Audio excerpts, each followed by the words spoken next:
Welcome, dear brave soul.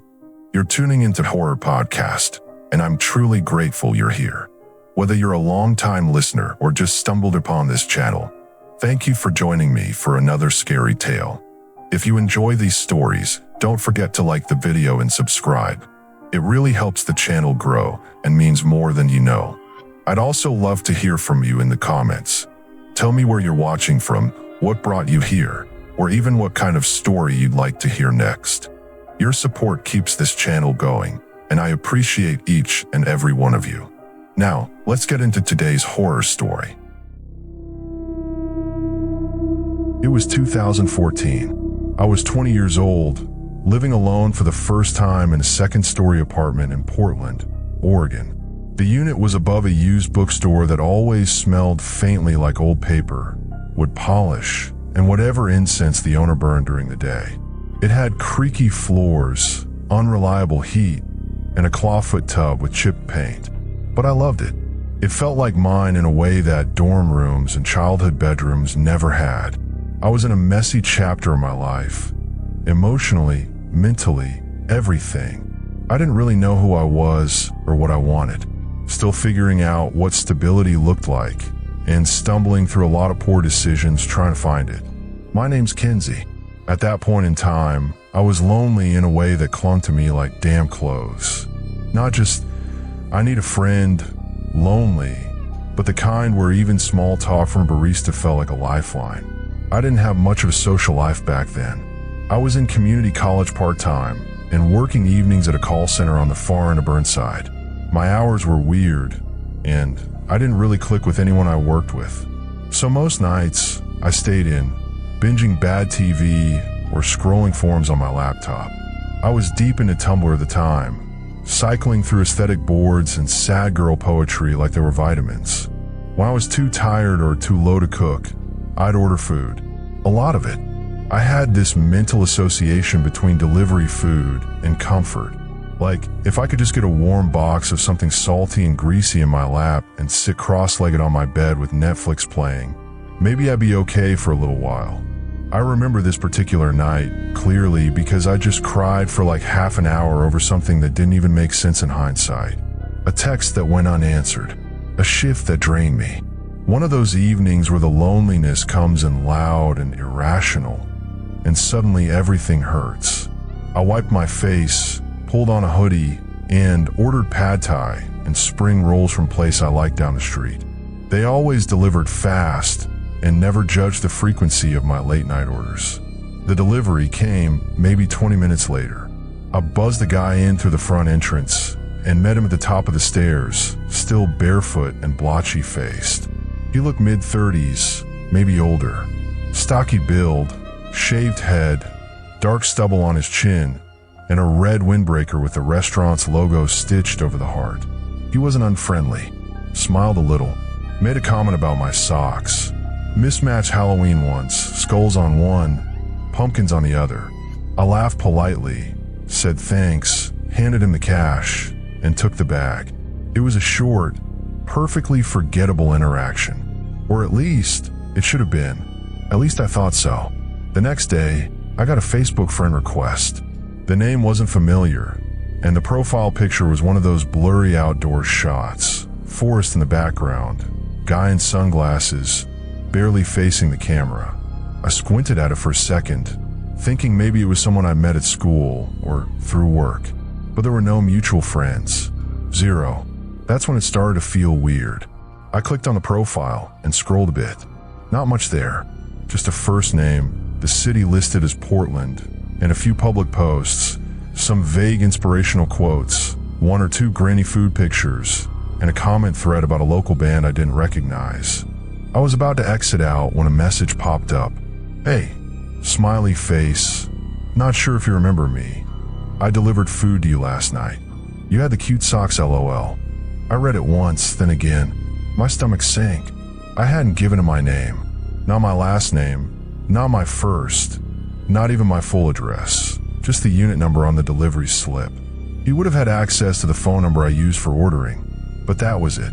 He must have used it to find my profile, searched it manually, or entered it into one of those reverse lookup tools. I never considered how easy it was to be found like that. But now I couldn't stop thinking about it. Maybe someone else would have brushed it off.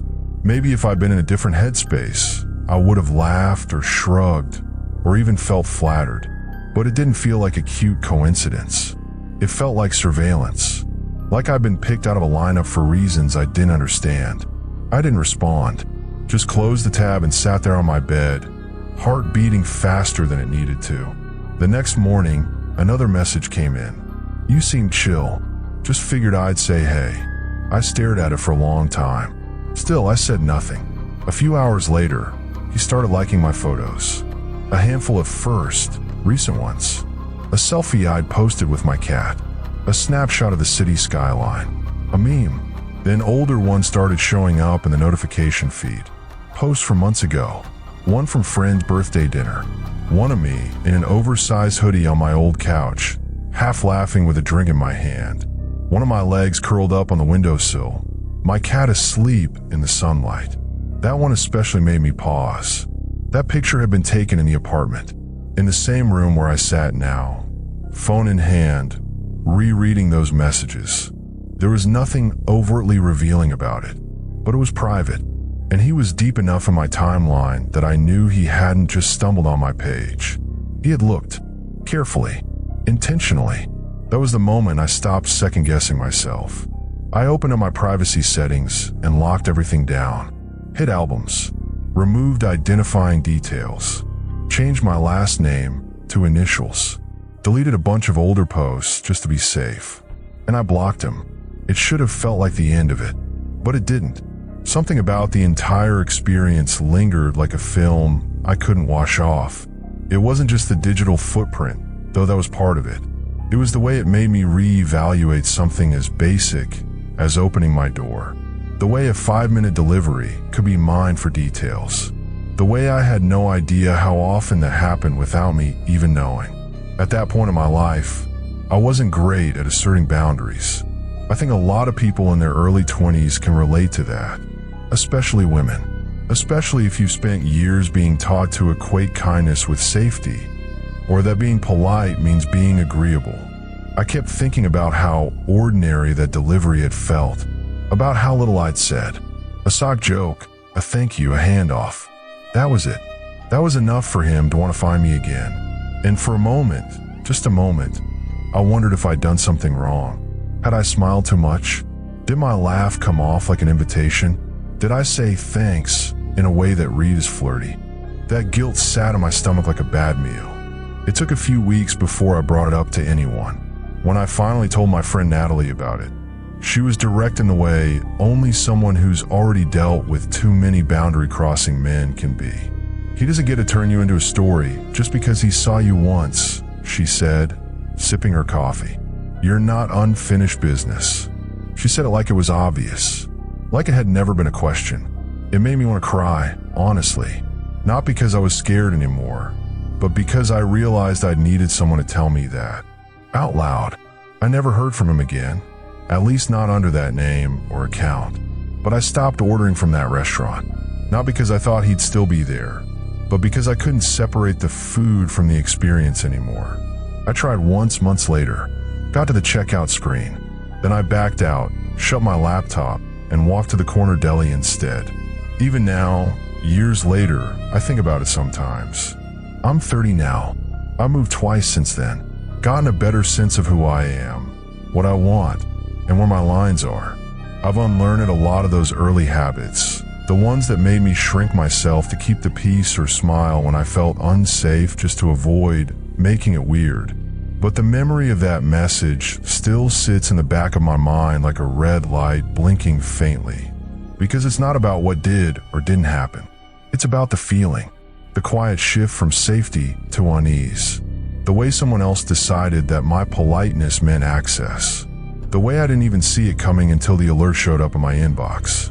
I still order delivery. Of course I do, but I use initials whenever possible. I meet them at the bottom of the stairs. I don't open my door unless I recognize the voice. I keep my profiles locked, my posts curated, and my name set to something no stranger could guess. It sucks that I have to do that, but it helps me breathe a little easier. And I haven't forgotten that feeling. The one where someone's interest sticks to your skin like something you didn't ask for. Whatever his intentions were, they weren't mine. And that should have been enough.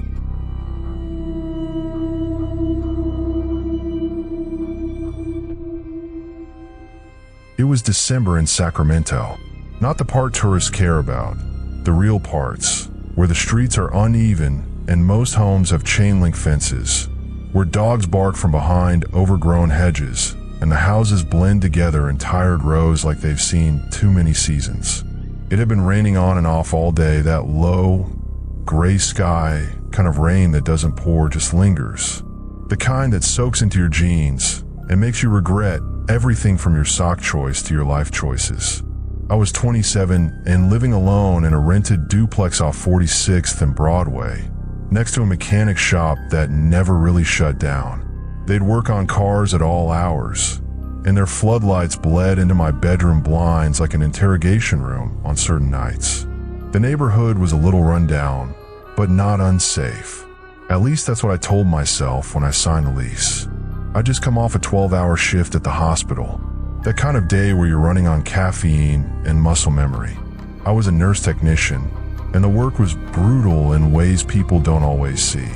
It's not just the physical exhaustion, it's the emotional residue. You carry bits of everyone else's panic, grief, and frustration home with you. And some nights it just sticks. That night was one of those. I was done, emotionally scraped thin, barely holding it together by the time I dumped my bag by the front door. I didn't even take my shoes off, just walked straight into the kitchen, poured a glass of orange juice, and leaned against the counter for 10 solid minutes without moving. Eventually, I changed into a hoodie and leggings, peeled my socks off because they were damp, and pulled a throw blanket around my shoulders like armor. My name's Talia, by the way. I don't usually introduce myself mid-story, but it feels relevant. Because in stories like these, it's easy to forget that there's a person inside the experience. And I was a person who just wanted to eat something warm, curl up on my couch, and disappear into a documentary about mountaineers or time-lapse flowers, or something else far away from my own reality. I ordered a chicken shawarma platter from this Mediterranean place in Midtown I liked. Their food was always hot, never skimped on the garlic sauce, and they didn't call to double-check the address like some others did. I queued up Netflix, plugged in my phone, and watched the tracking screen. The driver's name was Marcus. No profile photo, which wasn't that unusual, though it always gave me pause. The car was listed as a silver Nissan Sentra. I watched the little car icon as it made its way through the grid of streets, turning onto Broadway, then into my neighborhood. Then it passed my house. Okay, it happens. I watched the dot loop around the block. Maybe he was recalculating. Maybe he just missed the street sign. Then he passed again, slower this time. I actually watched the car crawl by my window, its headlights cutting across my living room wall like a slow-moving searchlight. Then it stopped, parked maybe 4 houses down, and just stayed there. I figured maybe he was checking his phone or getting things organized. It was dark, and the streetlight directly in front of my duplex had been out for a week. The landlord said the city was working on it. Typical. So I gave him a minute, then another. Still nothing. Finally, I tapped the call button in the app. It rang twice before he picked up. Yeah. The voice was blunt. Not rude exactly, just no warmth. Hey, this is Talia, I said, keeping my tone light. Just want to check if you needed help finding the house. You're basically right around the corner. He hung up. No explanation. Just click. Silence. I blinked at the screen, then stared out the window again. The car was still there. Okay. Weird. But maybe he was just having a bad night. Maybe his phone died, or glitched, or he just didn't want to talk. I don't know. I'm the kind of person who makes excuses for other people's behavior before checking in with my own discomfort. Still, after 5 more minutes of nothing, I put on sneakers and my puffy jacket and stepped out under the awning. It was colder than I expected. That misty kind of cold where the air doesn't look threatening, but soaks through your clothes anyway. I stood by the porch light and dialed again. This time, I saw the car. The headlights flipped back on, and the Nissan rolled forward slowly. He picked up. "Yeah." "Hey again," I said. "I'm outside now." Standing near the corner, gray duplex, left of the stop sign. He hung up again, and then he hit the gas. The car lurched forward, way too fast for a residential street, and then slammed to a stop right at the curb, a few feet from where I stood. I flinched. Actually flinched and stepped back because I thought he wasn't going to stop in time. The door flew open. "Where's the house?" he shouted. I froze, not because I was scared in the classic sense, but because it was such an overreaction. So loud, so aggressive, like I'd insulted him just by existing on the sidewalk. I pointed behind me. It's right there, the gray one." He didn't thank me, didn't nod, just slammed the door, stomped around the car, yanked the food out of the passenger seat, and marched toward the porch. I thought he'd hand it to me there, but he kept walking until he was less than 2 feet away, then shoved the bag at me with both hands. I took it quickly. "Thanks." He didn't leave. He just stood there, watching. He scratched at his cheek, adjusted his jacket, then scanned me, slowly, from face to feet and back again. Not like he was checking me out. It didn't feel like that. It felt observant, calculating, like he was studying a layout. I backed up toward the door, trying to keep my face neutral. "Okay, have a good night," I said. Still nothing, just his eyes locked on mine. I stepped inside and pushed the door shut behind me fast, then locked the deadbolt, flipped the chain, and just stood there in the silence.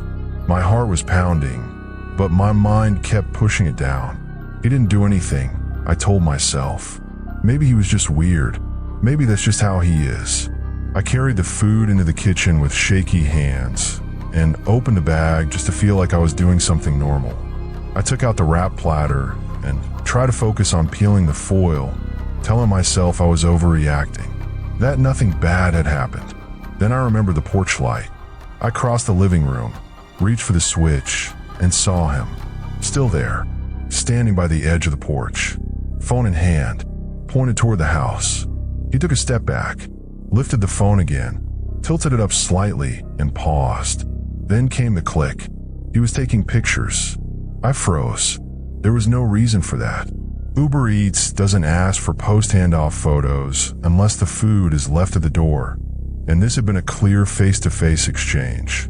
He had the app. He knew that. So what the hell was he doing? He took another one. Click. Then checked the screen, adjusted, and took one more from further down the walkway. I ducked to the side, heart thudding. I felt every hair on my arm stand up. Eventually, he got in the car, sat for a minute, then finally drove off. I waited 5 more minutes before unlocking the door and stepping out to check. The street was empty, just puddles reflecting porch lights and the occasional flicker of a passing car from the cross street. Inside, I pulled up the Ring camera. It confirmed everything. The staring, the standing still, the phone, the photos. I felt sick. I didn't sleep well that night. Every creak in the duplex, every distant car door made me flinch. I kept thinking, what was the point of those pictures? Was it just to mess with me, or something worse? The next morning, I reported him through the app, laid out everything, uploaded screenshots of the footage, wrote it all in a calm, clear tone, hoping someone on the other end would take it seriously. I got the automated reply first. Then, a few days later, a real one. They apologized, said the incident had been escalated, and refunded my order. That was it. I never heard anything else. I deleted Uber Eats from my phone a week later, switched to local pickups only. Never had food delivered to that address again. It's been a couple years now. I moved once since then. Different job, better neighborhood.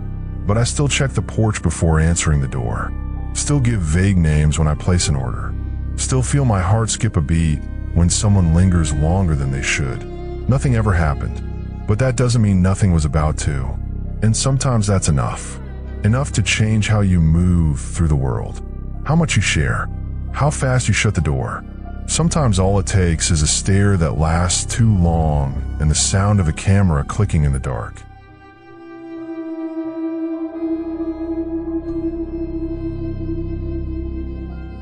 My roommates and I were living in a duplex near Hendersonville, North Carolina. It wasn't right in town, more like 20 minutes outside, surrounded by woods and winding roads with no streetlights. Not the middle of nowhere, but quiet enough to feel removed. Our little cul-de-sac had maybe 6 houses, and even those thinned out during the weekends. Most people either stayed with family or traveled to Asheville for the night scene. So come Friday, it was just us, 4 girls trying to figure out early adulthood in a house that smelled faintly like old carpet and lavender cleaner. My name's Natalie, and at the time, I was 22 and finishing my senior year in environmental studies. The house was split between me and 3 other girls from the same program. We'd all been friends since freshman year, but this was our first place completely on our own. We were proud of that. It had a tiny kitchen, creaky floors, and a patchy backyard where deer wandered in the mornings. It was nothing special, but it felt like ours. The house didn't have any weird energy. No sketchy neighbors. No history of break-ins. It was just isolated, but we liked it that way. After the chaos of campus life, it felt like a reset, especially on nights like this one. Rainy, cold, and quiet. We were planning our usual end-of-week routine. Takeout and a movie we wouldn't finish. We'd light a few candles, toss a blanket over the couch, and settle in. The 4 of us didn't party much. Wine coolers and comfort food were more our speed. We ordered Thai that night. Lindsay put in the order through DoorDash. It was her turn to cover. The place was about 15 minutes away, and we'd order from there dozens of times. Always on time, always good. We didn't even think twice about it. It was around 8:40 when she hit place order, and by the time we got the confirmation, we were already halfway into picking a bad romantic comedy. I remember the rain that night. It wasn't pouring, just steady enough to make the gutters hum. Outside was pitch black, aside from the orange porch light that flickered sometimes when it got too damp. Our front door had no window, just a peephole, and the living room didn't have a clear view outside. We always joked that it was the kind of setup where someone could sneak up on you, and you'd never know until they were already at the door. About 20 minutes later, someone knocked. Not just knocked, pounded. We all jumped. "Damn, that was fast," Lindsay said, laughing.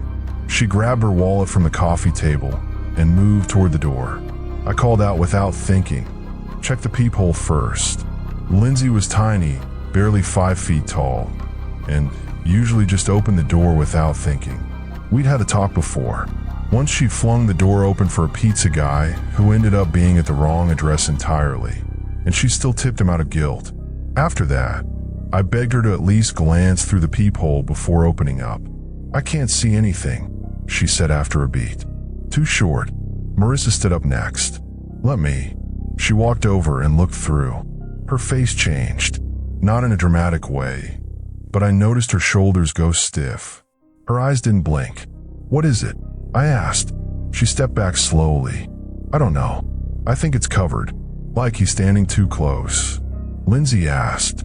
"No," Marissa said quietly. "Like something's blocking it, like with a hand." The room went still. I stood up and took a look myself. Nothing, just dark, but not the kind of dark that comes from no light. It was smothered. Deliberately. I backed away.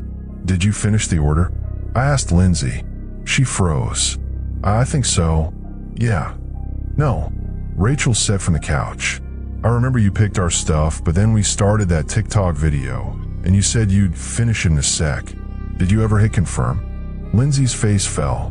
She unlocked her phone, tapping quickly. Her voice dropped. It never went through. The knocking resumed, louder this time. Not desperate, not erratic, just forceful, heavy, like whoever was outside knew they had time. We stared at each other.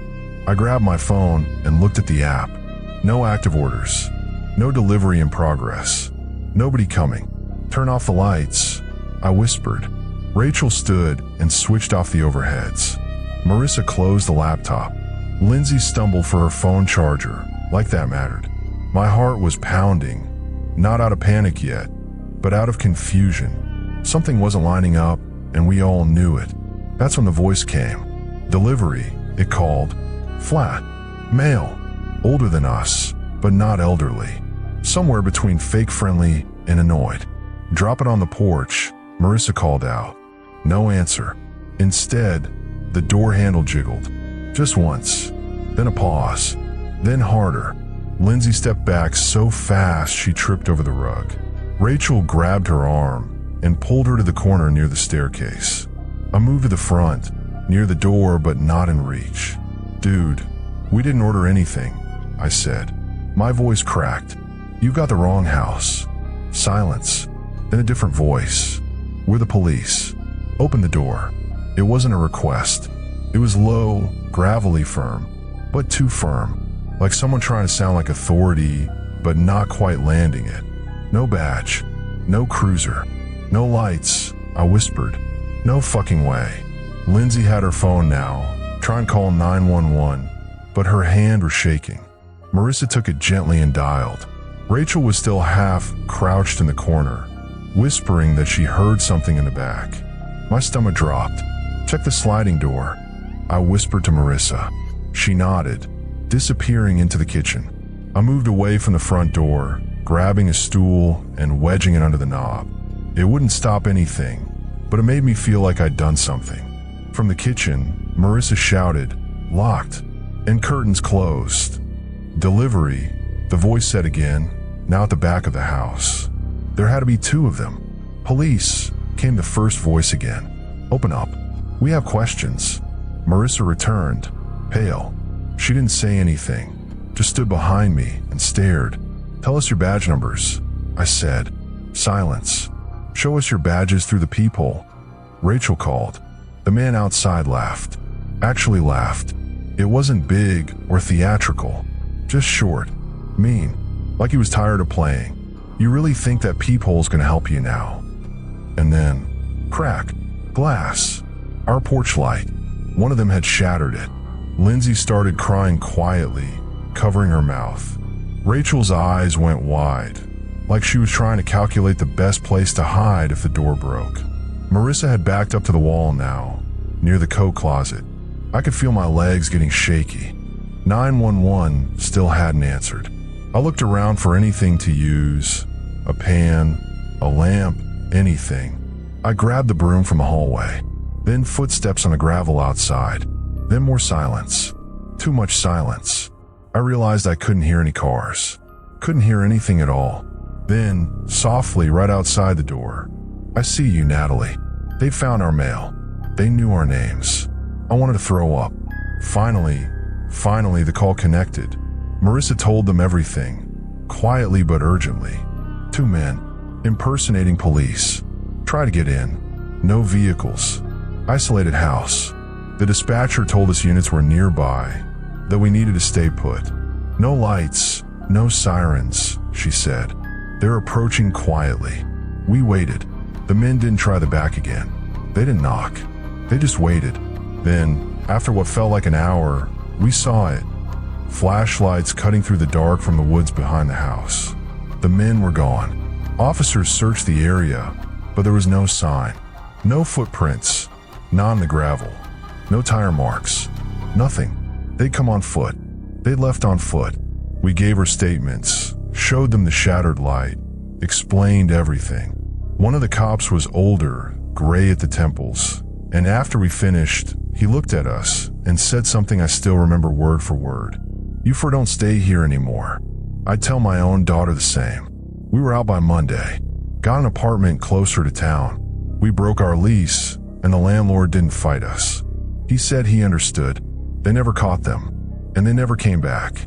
But that house stayed empty the rest of the semester. We don't answer the door anymore without checking everything. Not the peephole, not the Ring app, not the delivery app. Everything. Every time.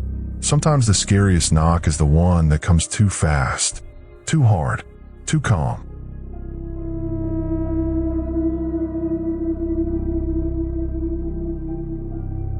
It was a Thursday night in early October, just edging into hoodie weather here in northern Illinois. I remember that because I'd been curled up on the couch with my dog, streaming a documentary, and had this perfect mix of cool air from the cracked window and the warmth of his body leaning against me. He's a pit mix, big, goofy, and way too alert for his own good. We were alone that week. My roommate was out of town for a wedding, and I had the place to myself for once. My name's Lauren, by the way, and I've lived in this house just outside of Rockford for about 2 years now. Quiet neighborhood. Split-level homes with tidy lawns and porches where people leave pumpkins in October and flags in July. Nothing weird ever really happened around here. So when I heard a car roll up outside close to 11:15 p.m., I figured it was probably just someone visiting a neighbor. The houses across the street are rentals and usually have someone new moving in every few months. But my dog, Riggs, perked up immediately and went to the window. He's not much of a barker unless someone comes to the actual door. So when he stood silently with his ears up, I just watched him for a second. I got up to peek between the blinds and saw a gray sedan parked across from my driveway. No lights on, engine off. Someone was sitting in the driver's seat, but I couldn't make out anything beyond the vague silhouette. I didn't think much of it at the time. I remember saying something dumb to Riggs like, probably some teenager making out in the dark, relax, and went to the kitchen to grab water. Maybe 15 minutes passed. I was halfway through an episode when I heard this, tapping, not a knock, more like someone brushing their knuckle lightly against wood. Just once, then again. Riggs stood up immediately, tail stiff, and stared at the front door. I muted the TV and held my breath. Tap, tap, tap. It wasn't loud enough to be casual, and it wasn't like someone who needed help either. It was calculated, soft enough to almost go unnoticed. That's what made it feel wrong. I stood there staring at the door from across the living room. There's a frosted glass panel near the top, and a porch light that gives a little glow if someone walks up. I didn't see a shadow or movement, which was strange. Riggs gave one low growl, then went silent again. Then I heard tapping on the front window, like someone was brushing their fingers across the glass, just inches from where Riggs had been lying. I froze. He started barking like mad, pushing his nose under the curtain. I pulled the curtain back just a little and saw a man standing dead still, right up against the glass. He was tall, maybe 6 foot or more, wearing a baseball cap pulled low and a hooded sweatshirt zipped up over it. I couldn't see his face. The second I looked out, he turned from the window and walked calmly back to the door. Tap. I felt this pressure in my chest. It wasn't like panic, yet. Just a rising discomfort that my brain couldn't reason away. My instinct wasn't to open the door. It wasn't even to ask who he was. My instinct was to get away from the front of the house. So I walked upstairs and opened my bedroom window slightly, enough to speak through it. Riggs followed me up, still barking. The man looked up when I spoke. Can I help you? He answered in this low voice, almost like he didn't want anyone else to hear. Pizza delivery. I blinked. I didn't order any pizza. He gave a little shrug and held up his hand like he had something in it. But there was nothing. No box, no warming bag, no receipt, just empty hands. He said it again. Yeah, large sausage and pepperoni. This is 418 Sandpiper, right? No, I lied. That's a few blocks down. He kept looking up at me. I got this address. You sure? I've got your pizza. Just come down and pay. Riggs was barking so hard his nails clicked against the floor. I could barely hear myself think, but I managed to say, "You don't have anything in your hands." He didn't even look down. It's in the car. I'm not dragging it out if you're not going to pay. That's when I got it. He was trying to get me to come outside. I didn't know why, but I knew it wasn't about pizza. There was no lightness to his voice. No casual annoyance like a real delivery driver might have. Just this calm, coaxing insistence. Come downstairs. Just come on out. I'll grab it once you're ready. No, thanks. His tone changed. Don't waste my time, all right? You placed the order. This is the address I was given. Come down and pay what you owe. He wasn't shouting. He wasn't even angry exactly, but his voice had dropped, like he was pushing down something sharper. I stepped back from the window, heart hammering. Riggs was pressed to my leg, his growl low now, not barking anymore, just that deep, warning sound. I looked back down toward the living room and saw that the man was still there, standing at the front door, staring straight ahead. Then he raised his hand again and lightly tapped once more. I remember thinking, why is he still doing that? If he's so convinced I owe him something, why isn't he knocking? Why isn't he calling the number on the order? Why hasn't he pulled out a phone? Please leave, I said. Nothing. I repeated it louder. Then I heard a door open. My neighbor across the street, Mr. Engel, stepped out in his slippers and squinted toward my porch. He lives alone and usually minds his own business, but something must have tipped him off. Maybe Riggs barking, maybe just instinct. The guy turned his head slightly, then bolted. He didn't argue, didn't threaten, just turned and jogged straight down the front path, across the street, and into that same gray sedan. No pizza bag, no receipt, no driver's cap or logo shirt. Just a man pretending to be something he wasn't. I watched the car drive off without headlights for half a block before they finally clicked on and it rounded the corner out of sight. I called non-emergency and gave a report. Not much they could do. I didn't have a plate number. Couldn't describe him beyond tall, gray hoodie. They took it seriously enough to send a patrol car through the neighborhood a couple times that week. But that was it. I don't know what he wanted. Maybe he picked my house at random. Or maybe he watched long enough to know I was alone. Maybe there wasn't a plan at all. Just a moment of opportunity he thought he could force open. I didn't sleep much that night. I kept thinking about how he didn't even flinch at the dog, how calm he was, and how long he waited before ever knocking. I've never opened the door without checking the camera since. Riggs still perks up whenever a car slows down in front of our house. And even though nothing happened, I think that was the closest I've ever come to something really bad.